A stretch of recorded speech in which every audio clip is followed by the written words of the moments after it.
માત્ર સામાન્ય વરસાદથી સુરેન્દ્રનગરના વઢવાણ જીઆઈડીસીની હાલત દયનીય બની છે। ઔદ્યોગિક વિસ્તારમાં પાણી ભરાઈ જવાથી ધંધા ઉદ્યોગોને ભારે હાલાકીનો સામનો કરવો પડી રહ્યો છે, જેના કારણે 700 ઉદ્યોગકારો અને ટ્રાન્સપોર્ટ ધારકો પરેશાન બન્યા છે।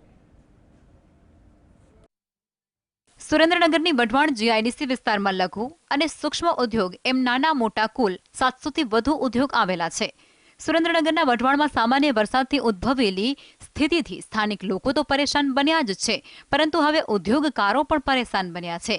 વઢવાણ જીઆઈડીસીમાં તમામ નાના મોટા ઉદ્યોગોમાં કુલ 50,000 થી વધુ કર્મચારીઓ નોકરી કરે છે અને પોતાનું જીવન ધોરણ ચલાવે છે, પરંતુ જીઆઈડીસી વિસ્તારમાં પાણી ભરાઈ જવાથી અને રોડ રસ્તા ધોવાઈ જવાથી નોકરિયાતો અને ઉદ્યોગકારો હવે પરેશાન છે।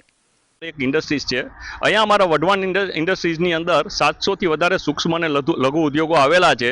છેલ્લા 8 થી 10 વર્ષથી અમારા જીઆઈડીસી વસાહતમાં વરસાદી પાણી નિકાલની ગટર અને રસ્તાની કોઈ સફાઈ અથવા રિપેરિંગ કામ થયું નથી, જેના કારણે આજે એવી પરિસ્થિતિનું નિર્માણ થયેલું છે કે મોટાભાગની ઇન્ડસ્ટ્રીઝની અંદર 3 થી 4 ફૂટ પાણી ભરાઈ ગયા છે અને પાણીની કોઈ નિકાલની વ્યવસ્થા નથી। જીઆઈડીસી વઢવાણ ઇન્ડસ્ટ્રીઝ એસોસિએશનને ઘણી રજૂઆત કરવા છતાં 5 થી 7 વર્ષ સુધી પાણીનો કોઈ નિકાલ થતો નથી, જેથી મારા કારખાનામાં 3 થી 4 ફૂટ 2.5 ફૂટ પાણી ભરાઈ ગયા છે। એ કાચો માલનું ઘણું બધું નુકસાન થયેલું છે। કારીગરને આવવા જવાની તકલીફ પડે છે। ગટરમાં કોઈ પાણીનો નિકાલ નથી। જીસીબીથી કદાચ કોઈ જગ્યાએ કરાવરાવે તો એનો કચરો અહીંયા ઠલવીને એની પાછો કચરો ગટરમાં આવે છે, એટલે કે આનું કોઈ સોલ્યુશન થતું નથી। વઢવાણ જીઆઈડીસી વિસ્તારમાં વરસાદને કારણે રોડ રસ્તા ધોવાઈ ગયા છે, જેને લઈ અને વાહનોમાં નુકસાની આવે જ છે, સાથે સાથે લોકો પણ અકસ્માતનો ભોગ બને છે। આ સ્થિતિને લઈ ઉદ્યોગકારો પછી ટ્રાન્સપોર્ટ ધારકો પણ નારાજ છે। તેમણે પણ વાહનોમાં મોટી નુકસાની થઈ રહી છે, ત્યારે ટ્રાન્સપોર્ટ ધારકોએ હવે 48 કલાકનું તંત્રને અલ્ટિમેટમ આપ્યું છે। જો રસ્તા રિપેરિંગ નહીં કરવામાં આવે તો વઢવાણ જીઆઈડીસી બંધનું એલાન પણ કરવામાં આવ્યું છે। જીઆઈડીસીની રોડ રસ્તાની પરિસ્થિતિ એટલી બધી ખરાબ છે કે ક્યાંય હલાયો નથી। આ ઘોર બેદરકાર તંત્ર ક્યારે ધ્યાન દેશે? અવારનવાર રજૂઆત કરવા છતાં કોઈ જોવા આવતો હાલ તમે પરિસ્થિતિ વિડીયોમાં જોઈ શકો છો કેવી પરિસ્થિતિ છે। લોકો નીકળે કેમ નથી। 2-3 જણાના બાઇકમાં તકલીફ પડે, હાથ પગ ભાંગ્યા છે। હજુ આગળ તમે જો વાહન બધા અટકાયેલા પડ્યા છે, એટલે આ તંત્ર નિર્ભર નિંદ્રામાંથી ક્યારે જાગશે?